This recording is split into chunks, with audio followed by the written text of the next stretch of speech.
The discovery of the sepulchre of the Apostle Santiago, or St. James the Great, in the first third of the 9th century, compelled many Christians to make pilgrimages to Compostela to worship his relics. It had been a few years since construction of the second church in honor of the Apostle Santiago had ended.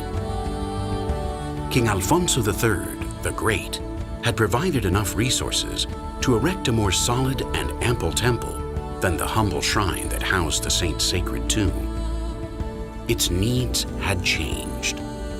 The new building, besides guarding and honoring the relics of the apostle and his disciples Teodoro and Atanasio, had to take in a greater number of pilgrims coming from the peninsular kingdoms, as well as from the rest of Europe.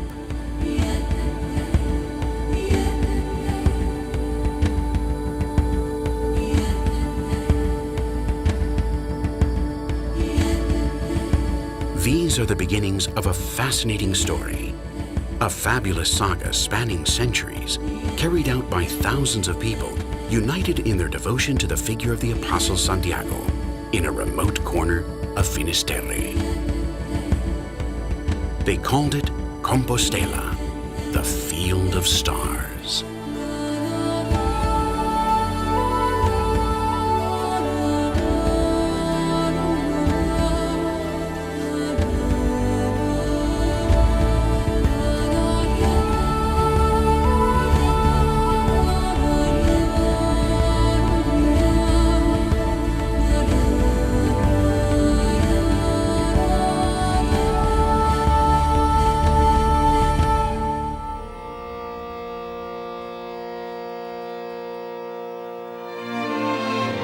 Today, we can enjoy the fruits of so much effort, the dreams of those who dedicated their lives to the realization of this magnificent work and who were never able to see it completed. Because the present state of the Santiago Cathedral is the result of numerous changes, projects, works, remodeling. In short, an evolving and impassioned architectural and artistic creation developed throughout many centuries. Its builders traveled the world learning techniques and crafts in the main centers of Christianity in order to bring them to these lands of Finisterre, which back then were so remote from the rest of Europe. Their purpose was not only to construct the most perfect church dedicated to the cult of the pilgrims, they wanted to make Compostela a religious and artistic reference for the world, like Rome and Jerusalem.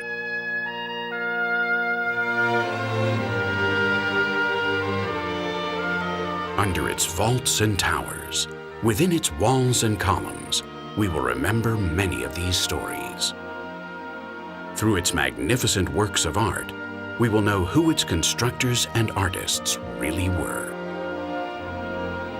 As we cross its doorway, we will travel back to those years in which pilgrims from all over Europe arrived in Compostela to revere the Saint Apostle and relish the beauty of the artistic treasures of the cathedral. For all of them, nothing could be more thrilling after carrying out such a long and difficult journey towards the lands of the ends of the earth.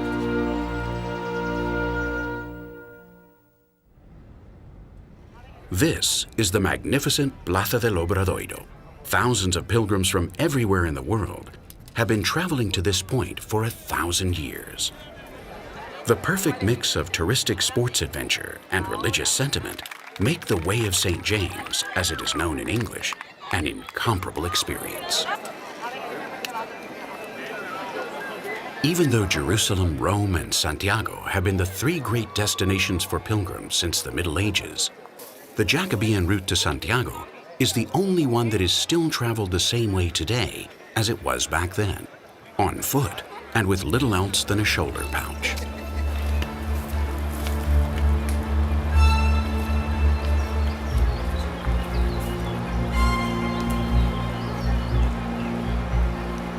It had been a long time since news of the discovery of the Santiago sepulchre had reached France. Near the end of the millennium and in the fields of Aquitania, Stories were told of pilgrims who went to worship the Apostles' tomb to the far reaches of the Galician lands, over in the Finisterre.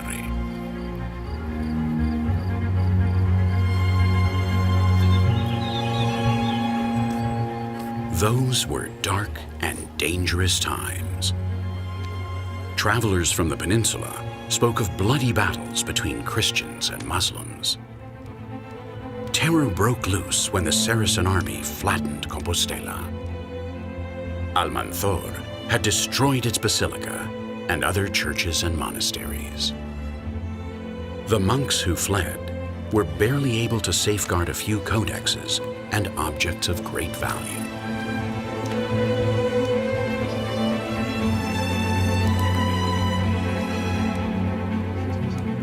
But things later improved. With the Caliphate of Córdoba increasingly worn down, Christians had secured a stable border. Free from threats, the people of the north of the peninsula could rebuild roads, trace new ways, and repair bridges, thus normalizing communication with France. The chronicles spoke of the miracles of the apostle. They said that they had been decisive in the fight against the Muslims. These prowesses helped increase the devotion for the saint even further.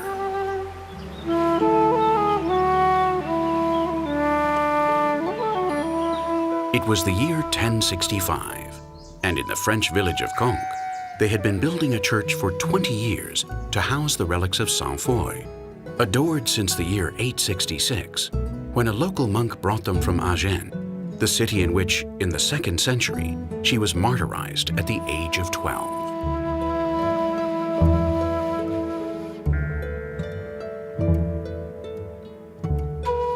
Works had been suspended, and its builders had abandoned the city. Among them was Master Bernardo, who, along with his artisans, decided to travel to Spanish lands.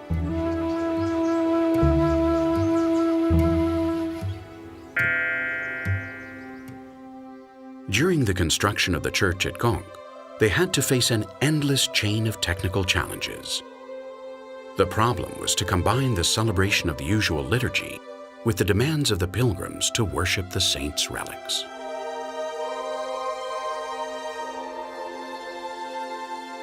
They needed more spaces, and by lifting the vaults, they got the space they needed to build tribunes. This allowed for the transit of worshippers along the upper galleries.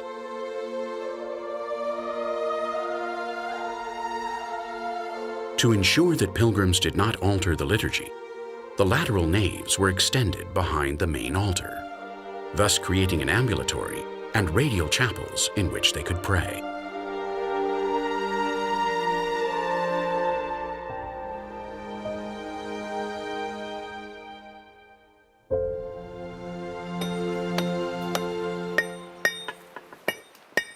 Construction works like the one in Conques were often interrupted, forcing masters, masons, and artisans to look for work elsewhere. Chances of finding work increased in the different towns and cities along the pilgrimage routes towards western Spain. Because of the increase in the number of pilgrims, it wasn't strange to find sanctuaries, hospitals, or inns under construction. And because of this continuous flow of artisans, builders, and artists, new developments, shapes, and techniques, both in construction as well as in sculpture and painting, were transmitted. The Way of St. James was not only a pilgrimage route, it soon became a flow of transmission and creation of culture and art.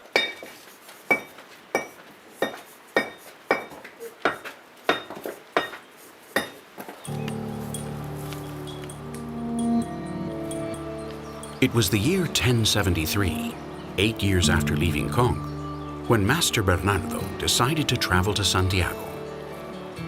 He had heard that a new bishop, Peláez, wanted to build a new basilica, and he was very interested in participating in the new project. Alfonso VI had united under his crown the kingdoms of Galicia, León, and Castilla. Once the Reconquista of the north of the peninsula was concluded and its roads cleared, pilgrims from different regions of Europe headed toward Santiago de Compostela along the four routes that crossed French territory and coalesced in the Navarran town of Puente de la Reina. From there, one unique way would take them to Santiago.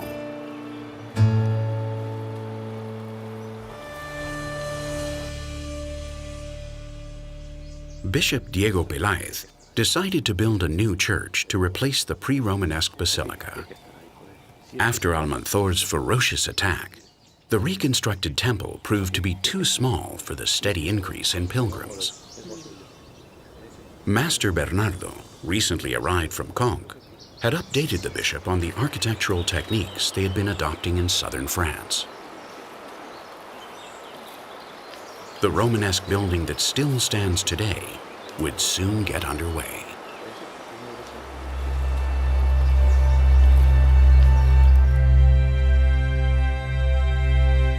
But before learning of the process that led to building the magnificent and legendary cathedral, let's go further back in time to the origins of this marvelous story.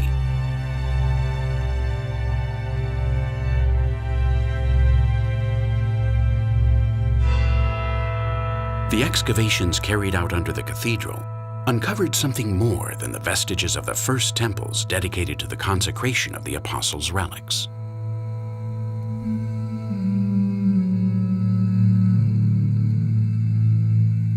Archaeological remains uncovered the existence of a Roman village that dates back to the first 4 centuries of the Common Era. Many of their materials and structures were reused in the Middle Ages. But we can still see the remains of the necropolis, some of its walls, and part of its mausoleum, that in which the remains of the apostle and his disciples were found, and which today constitutes the crypt that contains the urn with his relics.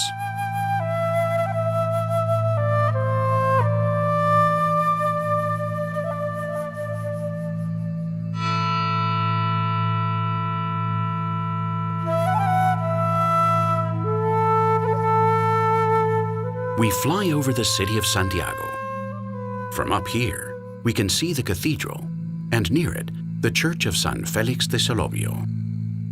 Thus, according to archaeological research, we can imagine the situation in the year 1.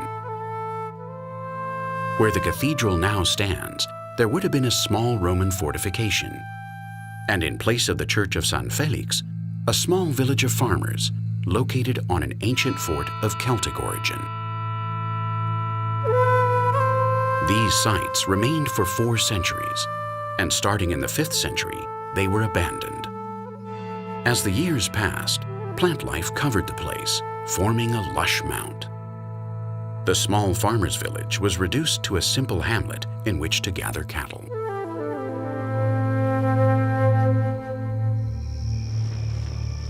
And it is in this place where chronicles tell of a hermit known as Pelayo, who, as he fasted, observed some lights shining on the ancient Roman citadel.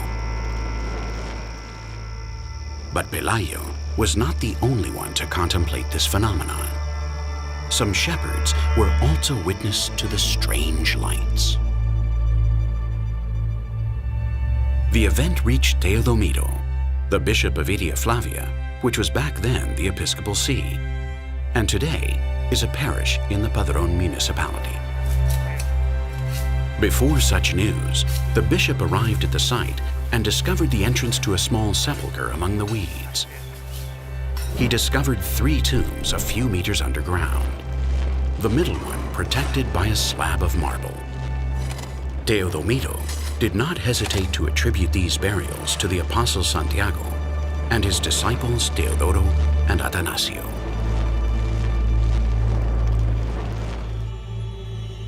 In those difficult times of battles against Moorish forces, the finding proved to be transcendental for the entire Christian population. Alfonso II, King of Asturias, decided to erect a basic but well-stocked sanctuary. A church was built above the sepulchre to worship the apostles' relics, and beside it, the small monastery of Ante Altares to house the community of monks that would look after the so-called Locus Sancti Jacobi. Construction was finished in 830, and Bishop Teodomiro consecrated the first church of Santiago.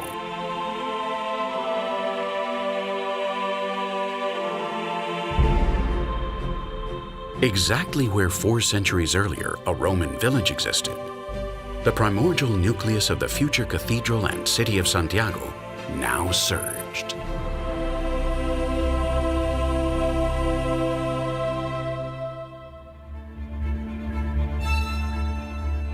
One of the main finds of the 1955 digs was the sepulchral cover of Bishop Teodomiro, a transcendental figure in this story. It was he who revealed the nature of the sepulchre that was found thanks to those miraculous signals. But what reasons did Teodomiro have to affirm so conclusively that this tomb belonged to the Apostle Santiago?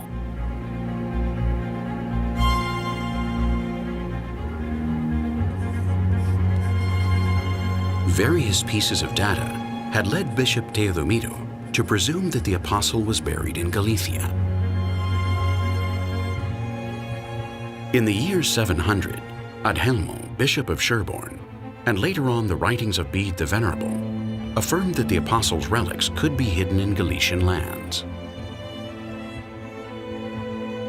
But he knew that these writings had their base in 5th century Byzantine texts known as the Breviary of the Apostles, in which for the first time Santiago's apostolate in Hispania is mentioned, and especially of his burial in the Marmaric Ark.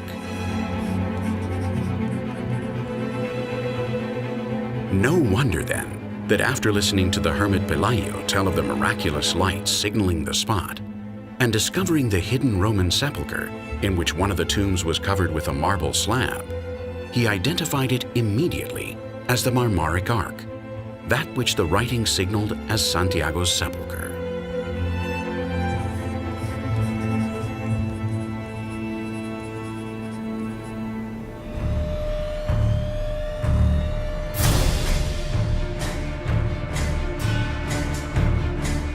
After the death of Teodomiro, 2 events took place in the middle of the 9th century that would be key to both the propagation of the fervor for the Saint Apostle, as well as to the development of the small Compostellan nucleus. The first, part myth, part reality, took place in the Battle of Clavijo. King Ramiro I's Christian armies pulled back from the advances of Abderrahman II.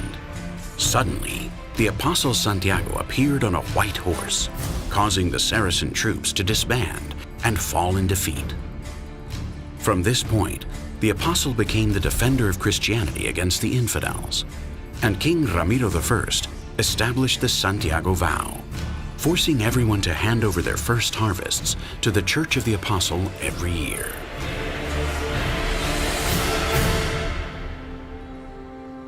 In the late 9th century, the Bishop of Iria Flavia built a more solid and majestic church upon the former one, thanks to the help of King Alfonso III the Great.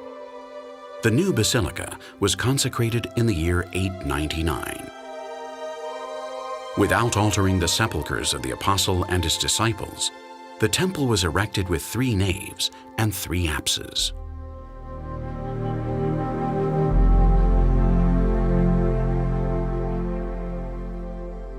Besides this great work, reforms were carried out in the monasteries to improve the lives of the canons and monks. Various buildings were built, such as the Chapel of the Corticella, to reinforce the brilliance of liturgical celebrations, as well as others for the reception and care of the pilgrims, who ever more frequently came to worship the tomb of the apostle and admire the new basilica.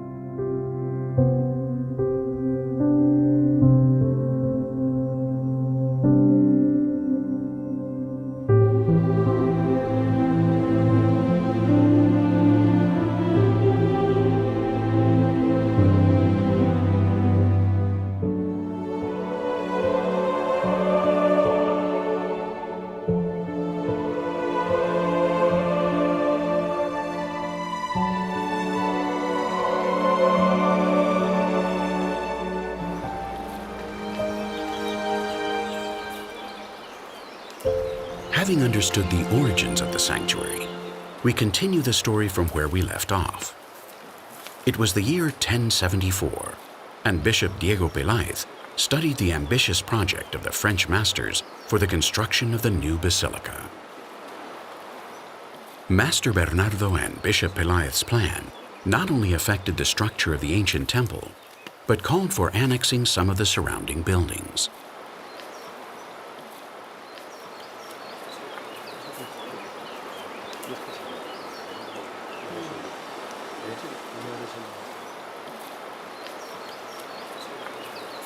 As was in the case in Conques and in other Romanesque churches that received pilgrims, the new basilica had to be able to both accommodate great multitudes and hold religious services simultaneously.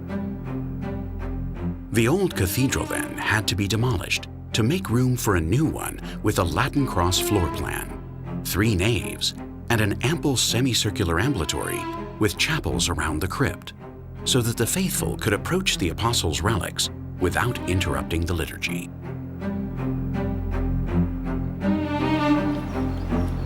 Unfortunately for Bishop Peláez and Masters Bernardo and Roberto, their wishes were cut short 13 years into construction.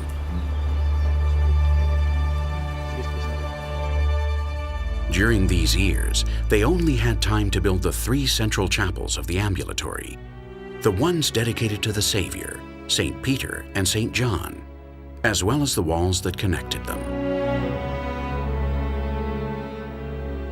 On the right wall of the Savior's chapel, we observe an incomplete inscription. If we add the characters that are missing, we can read, Anno milleno subtuageno quinto fundata Jacobi. This legend shows us that in the year 1075, the foundations of the cathedral were laid.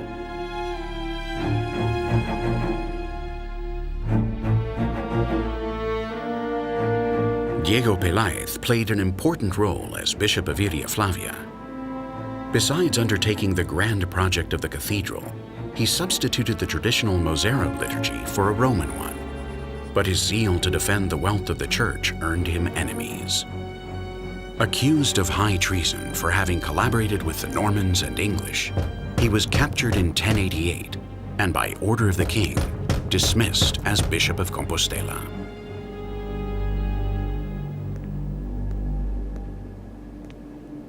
Luckily, there are times when history corrects the errors of men and presents us with exceptional characters. And there is no doubt that this is what happened in that time. He had the sensation that everything had gone by too fast. 20 years had gone by since Diego Gelmírez traveled to Rome to be named bishop. The position had remained unfilled for 4 years after Pope Urban II transferred him from Iria Flavia to Compostela in 1095.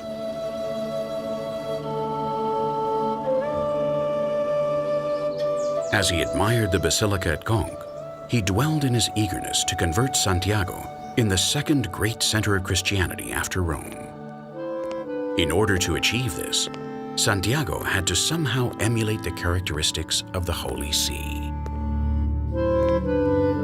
The Santiago Basilica had to live up to expectations, and this trip was allowing him to get to know the monumental works of art that were being created throughout Europe. Upon his return, he would analyze all this information with the master builders in order to implement it in the new designs.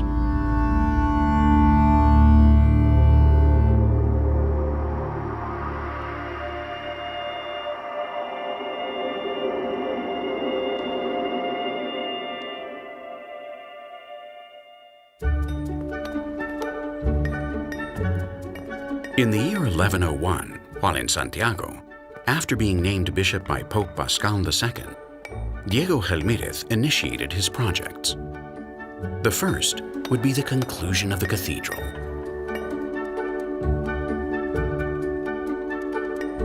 By that time, artisans and builders led by Master Esteban had just finished the apse of the church, adding the final touches to the ambulatory with the 2 chapels that were missing and with the apse triforium. And they had erected part of the transept building and decorated its 4 chapels. Bishop Gelmírez had the opportunity to see firsthand the main workshops specializing in Romanesque art in Toulouse, Conques, and Cluny. It was apparent that if he wanted the Santiago Church to become the great apostolic see, it had to be at the vanguard of art. To this end, he patronized continuous exchanges between Compostelan builders and the most advanced constructors of the times. The Way of St. James had definitely become a torrent of cultural and artistic exchange between Galicia and the rest of Europe.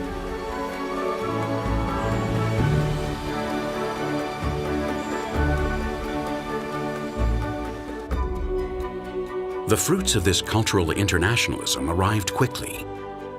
At each side of the gigantic transept, two monumental and sculptured facades were lifted, in which two of the three main doors to the basilica were placed. To the north, the Puerta Francígena, through which the pilgrims finalizing the French way entered. And to the south, the Puerta de Platerías lifted above an atrium that gives access to the episcopal palace.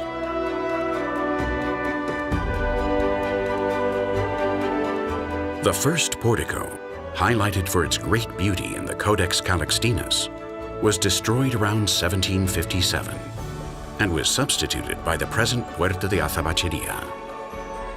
Some of its pieces are still conserved in the Cathedral Museum.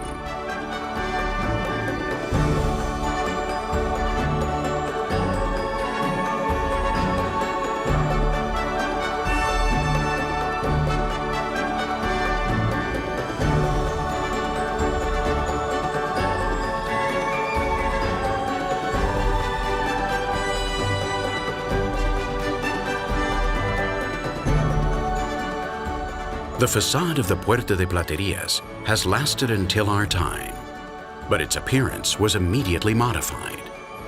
Still in the days of Bishop Gelmírez, it suffered the ravages of a fire. The original reliefs were adorned with various pieces from both the original Francígena door and from earlier works.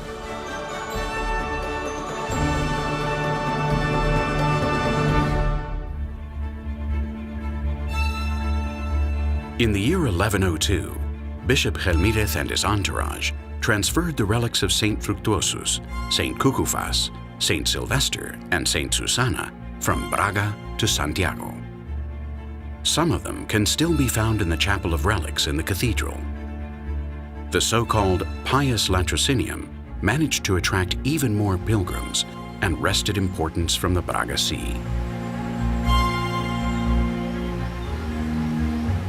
Even though an increasing number of pilgrims came to worship Santiago's relics, both the Compostelan diocese as well as the Jacobean belief and practice needed new drives.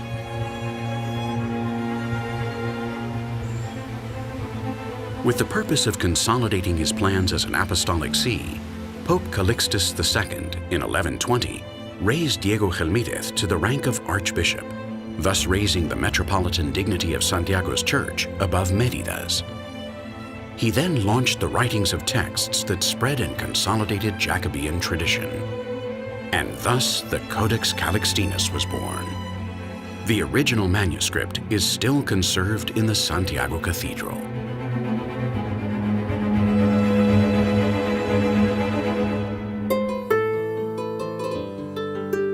The text is divided into 5 books. The first provides an ample list of liturgical texts dedicated to Santiago.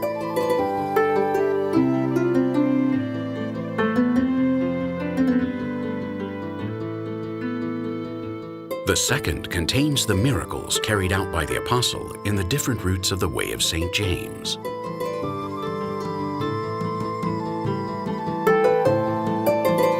The third tells of the prodigious events related to the transfer of his body from Palestine to Galicia and how it was deposited in the sepulchre.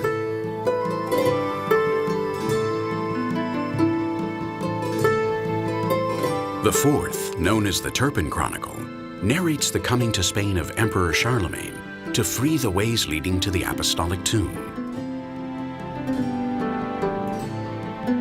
And finally, the fifth consists of the famous guide for pilgrims from France to Santiago, attributed to the French clergyman Aymeric Picot.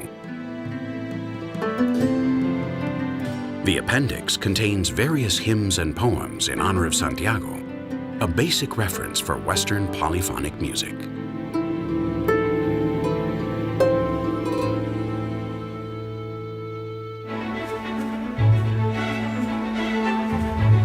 These are the moments of greatest splendor for the Jacobean cult. Thousands upon thousands of pilgrims from all over Europe head for Compostela to worship the saint. Roads are repaired, new burghs and cities appear, hospitals and inns are built. The Way of St. James undoubtedly transcends its religious function and becomes a torrent for cultural and economic exchange and development between the lands of northern Spain and the rest of Europe.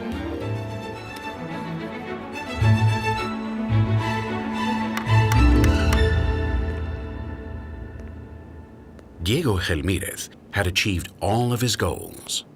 The construction of the cathedral was well on its way, and it was a benchmark for European Romanesque art. Its diocese had metropolitan dignity, and Santiago, thanks to its new constructions and to its supportive culture, was seen as an open and prosperous city. For some of his fellow citizens, these successes did not stop them from taking cowardly advantage of his age and illness by perpetrating shameful attempts at his life. But Bishop Gelmírez, accused many times of greed for wanting to enlarge his church and his region, always pardoned those who insulted him in order to take credit for his achievements.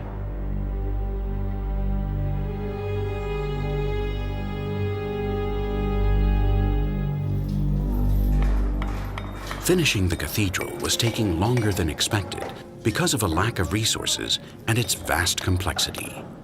It was early in the year 1168, 30 years had passed since the death of Gelmírez, and King Fernando II, upon witnessing the unfinished building, entrusted Master Mateo with the conclusion of the cathedral.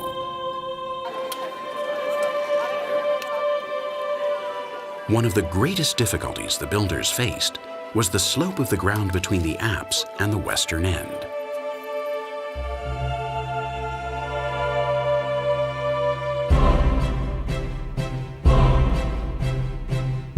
To solve this problem and finish off the naves, Mateo decided to build a crypt that would help level the ground and serve to support the structure of a new and innovative portico, one that would introduce the new Gothic style in the temple.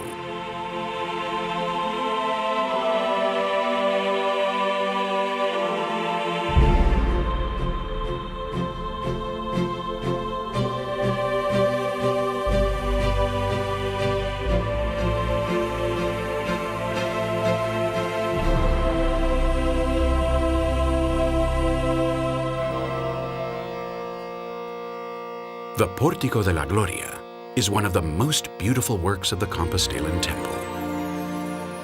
It constitutes the atrium of the cathedral and is structured in 3 veins that coincide with the naves of the church. It is presided upon by the seated statue of the Apostle Santiago, who from his mullion, or central arch column, welcomes the pilgrims.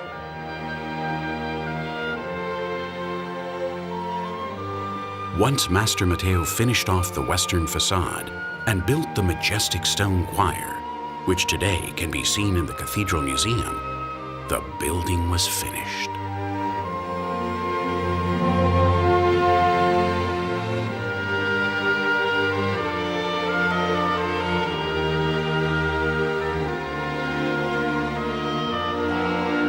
And finally, on April 21st, 1211, Archbishop Pedro Muñiz, in the presence of King Alfonso IX, consecrated the Romanesque Cathedral of Santiago.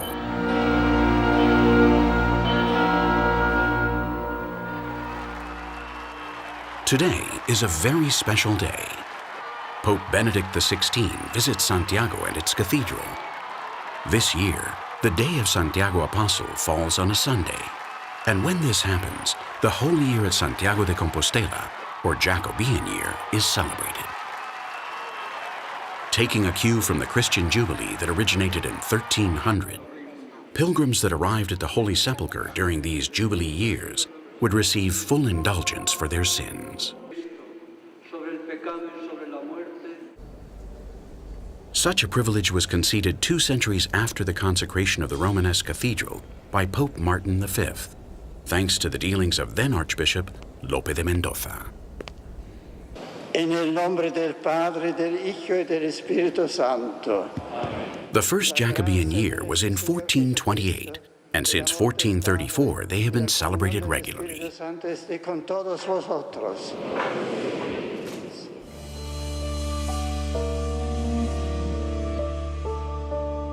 This huge event required the repair of certain parts of the basilica that were harmed during the previous century's attacks. The main repair work resulted in the construction of the present Gothic lantern tower.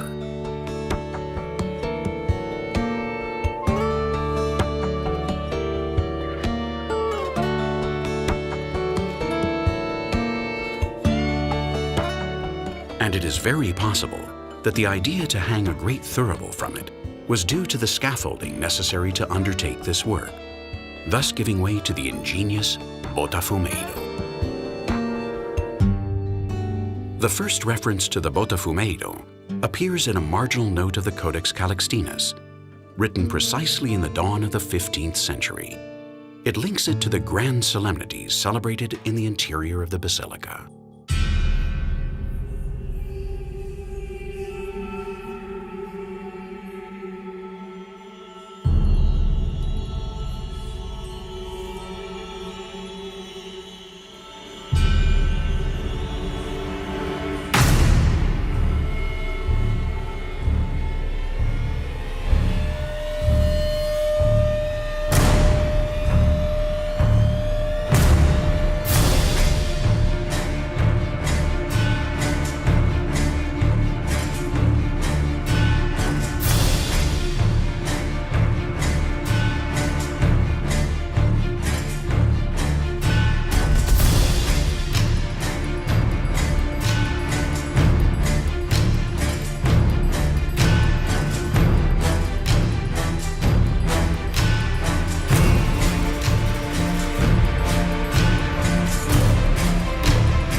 The Renaissance reached its zenith in Spain in the 16th century, and it is evident that the Santiago Cathedral and its surroundings absorbed its influence. This is precisely when the new cloister, substituting the medieval one, was built. The works began in 1509, and in this project, some of the most famous masters of the Spanish Renaissance participated, such as Juan de Alava and Rodrigo Gil de Ontañón. In its exterior, the palatial treasure facade and its famous step tower were built.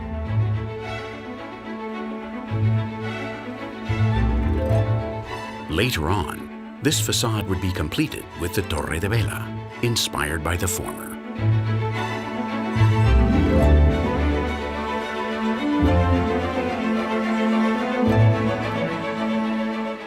Also in the 16th century, the Plaza del Obradoiro begins to take shape when the Hospital Real for pilgrims and the sick is constructed.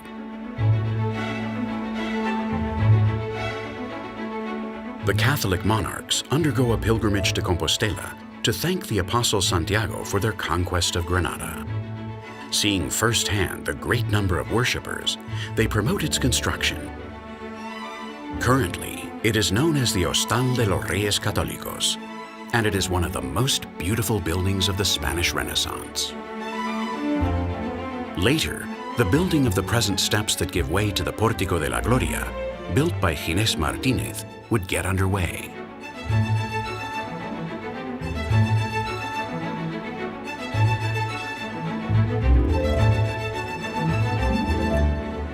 A gallery of Ionian columns would lend even more splendor to the Plaza del Obradoiro.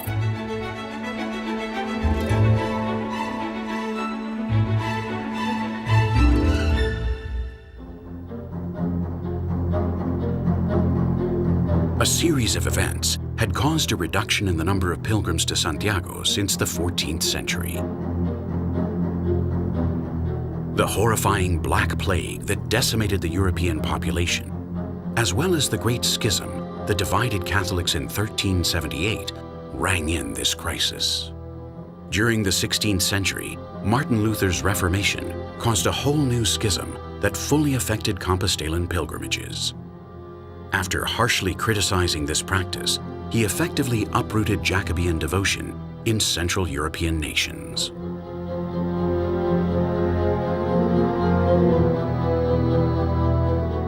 In 1589, Archbishop Juan de San Clemente was warned that the pirate Francis Drake had leveled A Coruña in response to the failed invasion of the Spanish Armada. The Archbishop proceeded to bury in complete secrecy the relics of the Apostle behind the main altar of the cathedral. The disappearance of the remains of the Apostle worsened the crisis of the Jacobean route.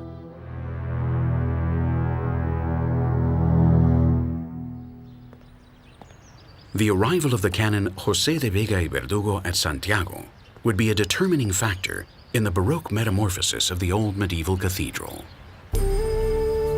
In 1656, the Cabildo approved a set of ambitious remodeling projects backed by the financing of King Felipe IV.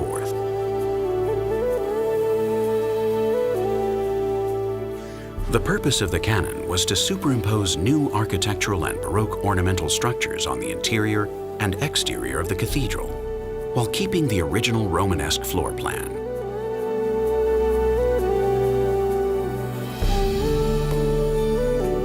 These architectural reforms began in 1658 with the complete remodeling of the main chapel and the construction in the cathedral's apse and of the Pórtico Real de la Quintana, with the purpose of dignifying the Puerta Santa, the pilgrims' access during Jubilee years.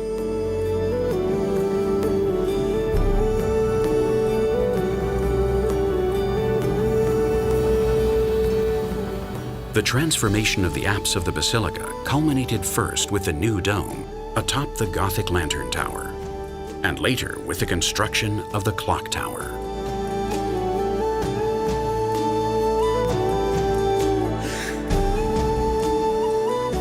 The medieval crenellations became huge balustrades, and thus, little by little, Gelmírez's Romanesque legacy became hidden under a modern Baroque cover.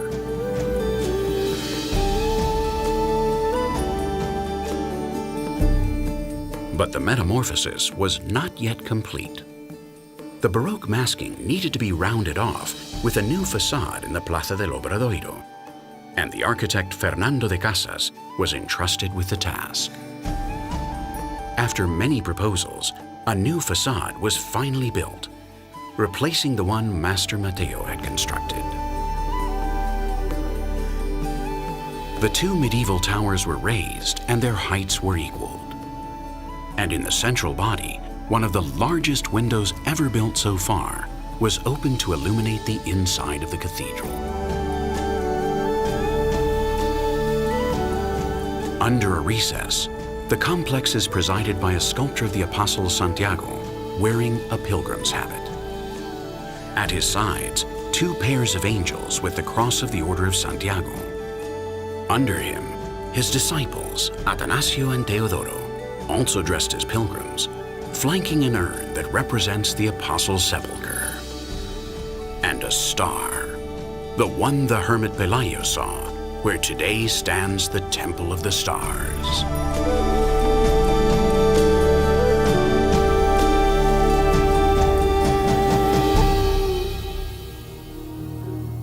Although the Way of St. James managed to recapture part of its prestige in the 18th century, a crisis relapsed with the great social changes of the 19th century. The low point came on July 25, 1867, when only 40 pilgrims attended the Apostles' festivity. But during the course of the 1879 dig, Canon López Ferreiro found the relics that had remained hidden for 300 years. In 1884, Pope Leo XIII declared their authenticity and extolled the populace to undertake pilgrimages to the Holy Sepulchre.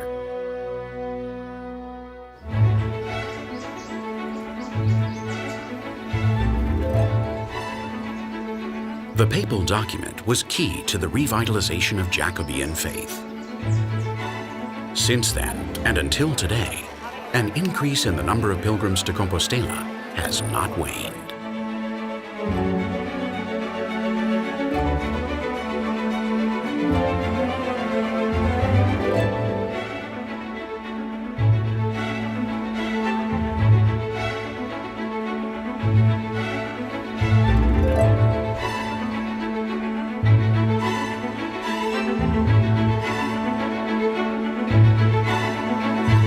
The visits of Pope John Paul II and later Benedict XVI in the Holy Compostelan year of 2010, surrounded by a fervent multitude of pilgrims from all over the world, are a testimony to the magnificent vitality the Jacobean cult has today.